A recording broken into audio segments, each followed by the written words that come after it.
Nagkagulo sa demolisyon ng ilang bahay sa gilid ng National Highway sa Davao City.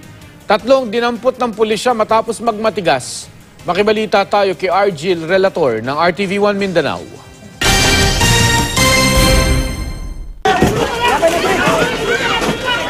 Nagsagawa ng demolisyon sa ilang bahay sa Davao City. Naka-standby ang pulisya at SWAT team ng Davao City Police Office habang ginigiba ng demolition team ang isang bahay sa gilid ng National Highway sa Barangay Bunawan, Davao City. Ang may-ari ng bahay na si Vicente Awangan hindi na nagmatigas.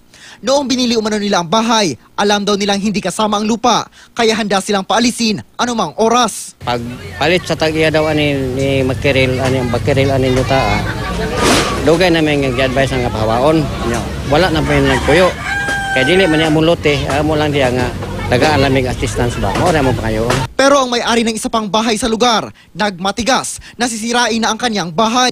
Ayon sa may-ari, hindi tugma ang lot number ng kanilang bahay sa nakalagay sa demolition order. Dahil dito, hindi muna ginalaw ng demolition team ang nasabing bahay. Pag sukod sa 604, ang among balay wala na masakop kay 667 man amo Nya ang claim ni Mio kaning nagpademolish 604 man. Kung hindi mi masugot apil amo kay mo ma-apil sa survey sa 604. Namang muhon ganito di mo to ang kuan. Sirip. Pero maya-maya, ipinag-utos ng sheriff na ipagiba ang bahay. Hinara ng pulisya ang may-ari nito.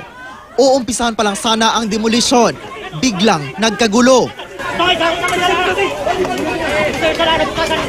Tatlong lalaki ang pinusasan at dinala sa police station. Mapugos ta og dakop sa ila, pasaka to obstruction of justice kung magahay sila ilahang ipugnan ang pag-implement sa writ of demolition. Argil Relator, Nagbabalita, Pilipinas.